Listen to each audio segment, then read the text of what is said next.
Second, protection in respect of conviction for offences. Article 20 grants protection against arbitrary and excessive punishment to an accused person, whether citizen or foreigner or legal person like a company or a corporation. It contains three provisions in that direction. A. No ex post facto law. No person shall be convicted of any offence except for violation of a law in force at the time of the commission of the act, nor subjected to a penalty greater than that prescribed by the law in force at the time of the commission of the act. B. No double jeopardy. No person shall be prosecuted and punished for the same offence more than once. C. No self-incrimination. No person accused of any offences shall be compelled to be a witness against himself. An ex post facto law is one that imposes penalties retroactively, that is, upon acts already done or which increases the penalties for such acts. The enactment of such a law is prohibited by the first provision of Article 20. However, this limitation is imposed only on criminal law and not on civil law or tax law. In other words, a civil liability or a tax can be imposed retrospectively. Further, the provision prohibits only conviction or sentence under an ex post facto criminal law and not the trial thereof. Finally, the protection immunity under this provision cannot be claimed in case of preventive detention or demanding security from a person. The protection against double jeopardy is available only in proceedings before a court of law or a judicial tribunal. In other words, it is not available in proceeding before departmental or administrative authority as they are not of judicial nature. The protection against self-incrimination extends to both oral evidence and documentary evidence. However, it does not extend to first, compulsory production of material object; second, compulsion to give thumb impression, specimen signature, blood specimen, and compulsory exhibition of the body. Further, it extends only to criminal proceedings and not to civil proceedings or proceedings which are not of criminal nature. Third, protection of life and personal liberty. Article 21 declares that no person shall be deprived of his life or personal liberty except according to procedure established by law. This right is available to both citizen and non-citizen. In the famous Gopalan case 1950, the Supreme Court has taken a narrow interpretation of the Article 21. It held that the protection under Article 21 is available only against arbitrary executive action and not from arbitrary legislative action. This means that the state can deprive the right to life and personal liberty of a person based on a law. This is because of this expression procedure established by law in Article 21, which is different from the expression due process of law contained in the American Constitution. Hence, the validity of a law that has prescribed a procedure cannot be questioned on the ground that the law is unreasonable, unfair, or unjust. Secondly, the Supreme Court held that the personal liberty means only liberty relating to the person or body of the individual, but in Menka case 1978, the Supreme Court overruled its judgment in the Gopalan case by take a wider interpretation of the Article 21. Therefore, it ruled that the right to life and personal liberty of a person can be deprived by a law provided the procedure prescribed by that law is reasonable, fair, and just. In other words, it has introduced the American expression due process of law. In effect, the protection under Article 21 should be available not only against arbitrary executive action but also against arbitrary legislative action. Further, the court held that the right to life, as embodied in Article 21, is not merely confined to animal existence or survival, but it includes within it embed the right to live with human dignity and all those aspects of life which go to make a man's life meaningful, complete, and worth living. It also ruled that the expression personal liberty in Article 21 is of the widest amplitude, and it covers a variety of rights that go to constitute the personal liberties of a man. The Supreme Court has reaffirmed its judgment in the Menka case. In the subsequent cases, it has declared the following right as part of Article 21. First, right to live with human dignity. Second, right to decent environment including pollution, free water and air and protection against hazardous industries. Third, right to livelihood. Fourth, right to privacy. Fifth, right to shelter. Sixth, right to health. Seventh, right to free education up to 14 years of age. Eighth, right to free legal aid. Ninth, right against solitary confinement. 10th, right to speedy trial. 11th, right against handcuffing. 12th, right against inhuman treatment. 13, right against delayed execution. 14, right to travel abroad. 15, right against bonded labor. 16, right against custodial harassment. 17th, right to emergency medical aid. 18th, right to timely medical treatment in government hospital. 19th, right not be driven out of state. 20, right to fair trial.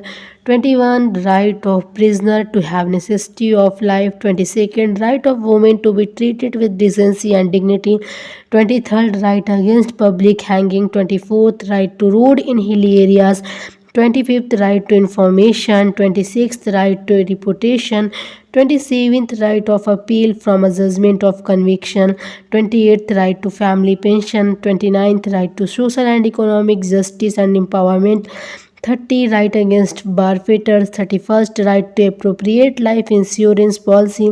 32nd, right to sleep. 33rd, right to freedom from noise pollution. 34th, right to sustainable development. 35th, right to opportunity.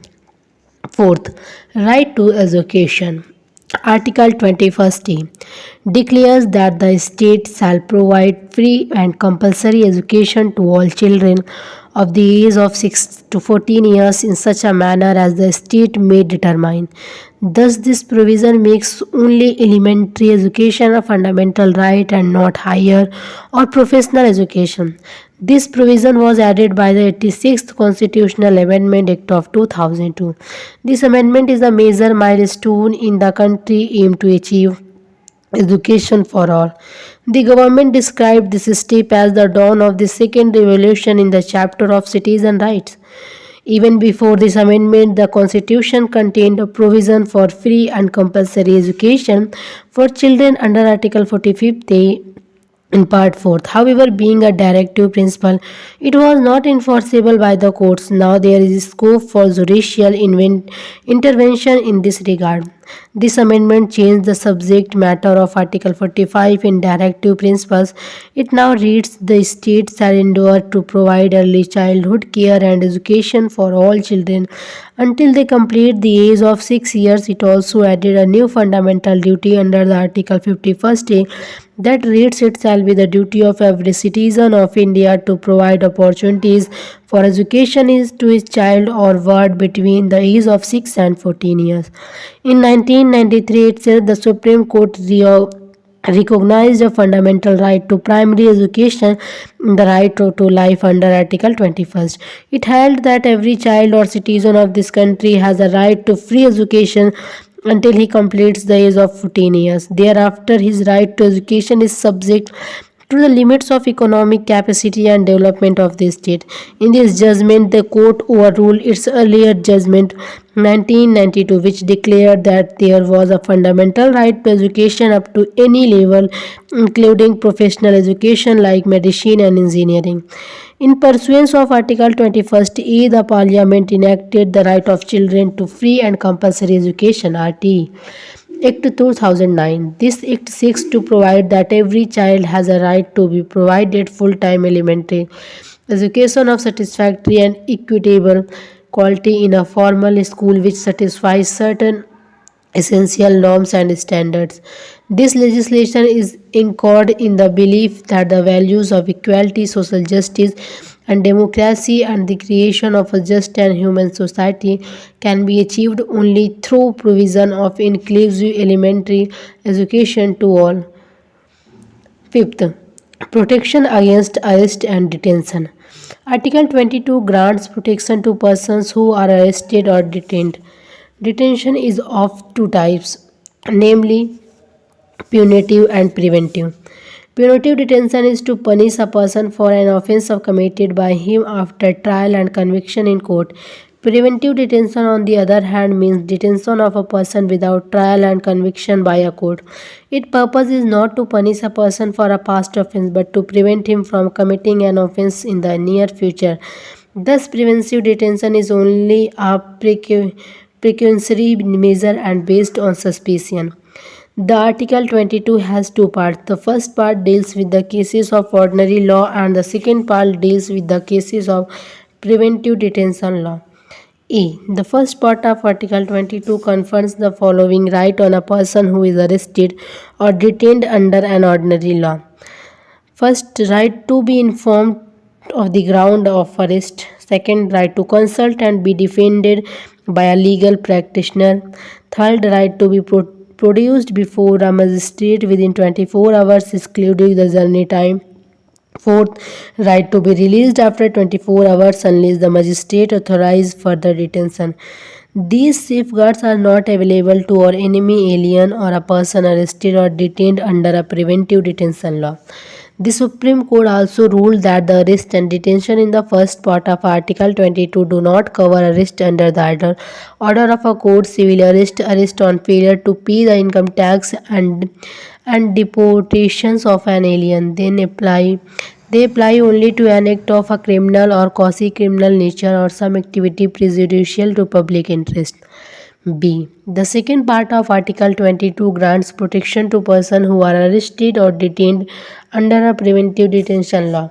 This protection is available to both citizens as well as aliens and includes the following. First, the detention of a person cannot exceed 3 months unless an advisory board reports sufficient causes for extended detention. The board is to consist of judge of a high court. Second, the ground of detention should be communicated to the detainee. However, the facts considered to be against the public interest need not be disclosed. Third, the detainee should be offered an opportunity to make a representation against the detention order. Article 22 also authorizes the Parliament to prescribe a. the circumstances and the classes of cases in which a person can be detained for more than 3 months under a preventive detention law without obtaining the opinion of an advisory board. B. The maximum period for which a person can be detained in any classes of cases under a preventive detention law, and C. the procedure to be followed by an advisory board in an inquiry. The 44th Amendment Act of 1978 has reduced the period of detention without obtaining the opinion of an advisory board from 3 to 2 months. However, this provision has not yet been brought into force, hence the original period of 3 months is still continuous. The Constitution has divided the legislative power with regard to preventive detention between the Parliament and the state legislature.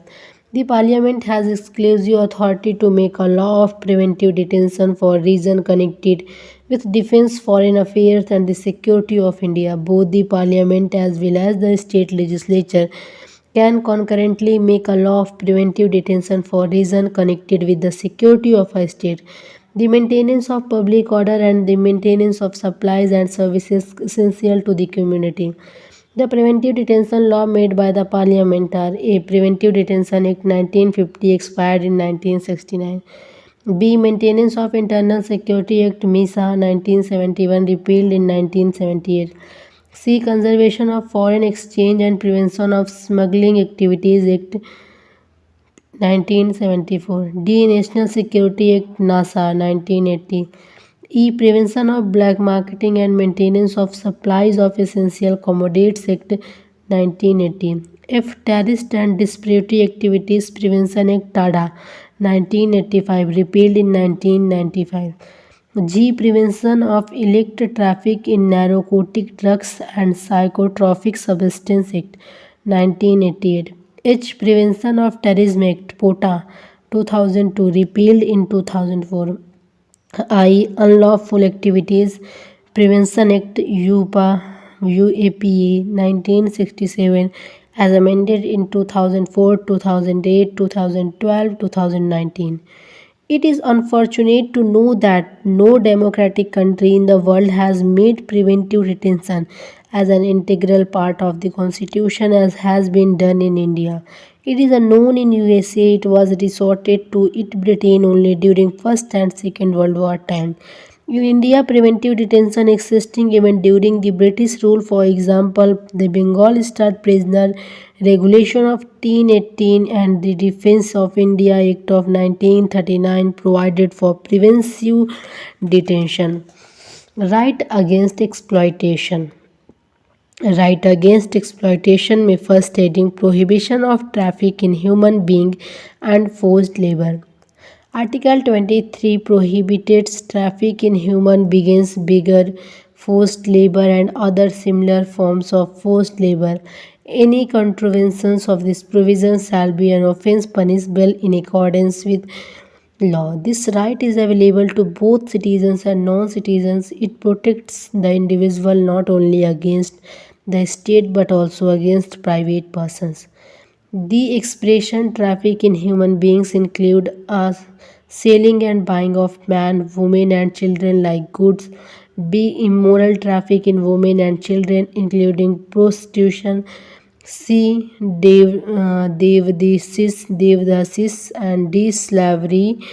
To punish these acts, the Parliament has made the Immoral Traffic Prevention Act 1956. The term beggar means compulsory work without remuneration. It was a peculiar Indian system under which the local jamidars sometimes used to force their tenants to render services without any payment in addition to beggar.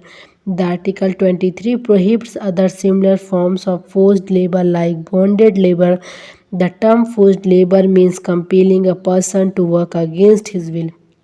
The word force includes not only physical or legal forces but also force arising from the compulsion of economic circumstances, that is working for less than the minimum wage. In this regard, the Bonded Labor System Abolition Act 1976, the Minimum Wage Act 1948, the Contract Labor Act 1970 and the Equal Remuneration Act 1976 were made. Article 23 also provides for an exception to this provision. It permits the state to impose compulsory service for public purposes as, for example, military service or social service for which it is not bound to pay. However, in imposing such service, the state is not permitted to make any discrimination on ground only of religion, race, caste or class. Second, prohibition of employment of children in factories, etc. Article 24 prohibits the employment of children below the age of 14 years in any factory, mine or other hazardous activities like construction work or railway, but it does not prohibit their employment in any harmless or innocent work. The Child Labor Prohibition and Regulation Act 1986 is the most important law in the direction. In addition, the Employment of Children Act 1938, the Factories Act 1948, the Mines Act 1952, the Merchant Shipping Act 1958, the Plantation Labor Act 1951, the Motor Transport Worker Act 1951, Apprentices Act 1961, the Bidi and Cigar Worker Act 1966 and other similar acts prohibit the employment of children below certain age. In 1996, the Supreme Court directed the establishment of Child Labor Rehabilitation Welfare Fund in which the offending employer should deposit a fine of 20,000 for each child employed by him. It also issued directions for the improvement of education, health and nutrition of children. The Commissions for Protection of Child Rights Act 2005 was enacted to provide for the establishment of a national commission and state commissions for protection of child right and children's courts for providing speedy trial of offences against children or of violation of child rights. In 2006, the government banned the employment of children as domestic servants or workers in business establishments like hotel, dhabas, restaurants, soap factories, resorts, spas, tea shops, and so on. It warned that anyone employing children below 14 years of age would be liable for prosecution and penal action. The Child Labor Prohibition and Regulation Amendment Act 2016 amended the Child Labor Prohibition and Regulation Act 1986. It has renamed the Principal Act as the Child and Adolescent Labor Prohibition and Regulation Act 1986. Right to freedom of religion. First, freedom of conscience and free profession, practice and propagation of religion. Article 25 says that all persons are equally entitled to freedom of conscience and the right to freely profess, practice and propagate religion. The implications of these are: A. Freedom of conscience. Inner freedom of an individual to move his relation with God or creatures in whatever way he desires. B. Right to profess. Declaration of one's religious beliefs and faith openly and freely. C. Right to practice. Performance of religious worship, rituals, ceremonies, and exhibition of beliefs and ideas. D. Right to propagate. Transmission and disseminations of one's religious beliefs to others or expositions of the tenets of one's religion. But it does not include a right to convert another person to one's own religion. Forcible conversion impinging on the freedom of conscience guaranteed to all the person alike. From the above, it's clear that Article 25 covers not only religious beliefs, doctrines, but also religious practices, rituals. Moreover, these rights are available to all persons, citizens as well as non-citizens. However, these rights are subject to public order, morality, health, and other provisions relating to fundamental rights. Further, the state is permitted to A. Regulate or restrict any economic, financial, political, or other secular activity associated with religious practice, and B. Provide for social welfare and reform or throw open Hindu religious institution of a public character to all classes and sections of Hindus. Article 25 also contains two explanations. One, wearing and carrying of kripans is to be included in the profession of the Sikh religion. Their choice comprises the following rights. Sikh religion, and two, the Hindus. The Hindus in the context include Sikhs, Jain and Buddhists. Second, freedom to manage religious affairs. According to Article 26, every religious denomination or any of its sections shall have the following rights. A. Right to establish and maintain institutions for religious and charitable purposes. B. Right to manage its own affairs, it matters of religion. C. Right to own and acquire movable and immovable property. And D. Right to administer such property in accordance with law. Article 25 guarantees right to individual, while Article 26 guarantee right of religious denominations of their section. In other words, Article 26 protects collective freedom of religion like the right under Article 25 of the right under Article 26 are also subject to public order, morality and health, but not subject to other provisions relating to the fundamental rights. The Supreme Court held that a religious denomination must satisfy three conditions. A. It should be a collection of individuals who have a system of belief doctrine which they regard as conducive to their spiritual well-being. B. It should have a common organization. And C. It should be designated by a distinctive name. Under the above criteria, the Supreme Court held that the Ramakrishna Mission and Anand Marg are religious denominations within the Hindu religion. It also held that Aurobindo Society is not a religious denomination. Freedom from taxation for promotion of a religion. Article 27 lays down that no person shall be compelled to pay any taxes for the promotion or maintenance of any particular religion.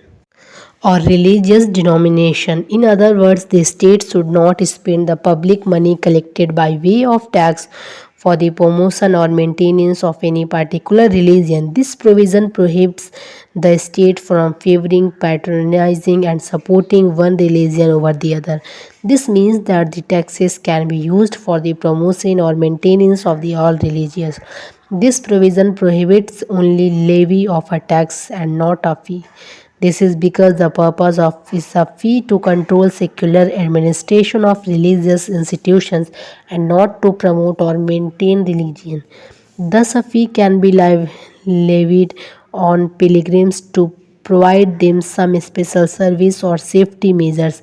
Similarly, a fee can be levied on religious endowments for meeting the regulation expenditure. Fourth, freedom for attending religious instruction. Under Article 28, no religious instruction shall be provided in any educational institution wholly maintained out of state funds. However, this provision shall not apply to an educational institution administered by the state but established under any endowment or trust requiring imparting of religious instruction in such institution. Further, no person attending any educational institution recognized by the state or receiving aid out of state funds shall be required to attend any religious instruction or worship in that institution without his consent. In case of a minor, the consent of his guardian is needed. Thus, Article 28 distinguishes between four types of educational institution. A. Institution wholly maintained by the state. B. Institution administered by the state but established under any endowment or trust. C. Institutions recognized by the state. D. Institution receiving aid from the state.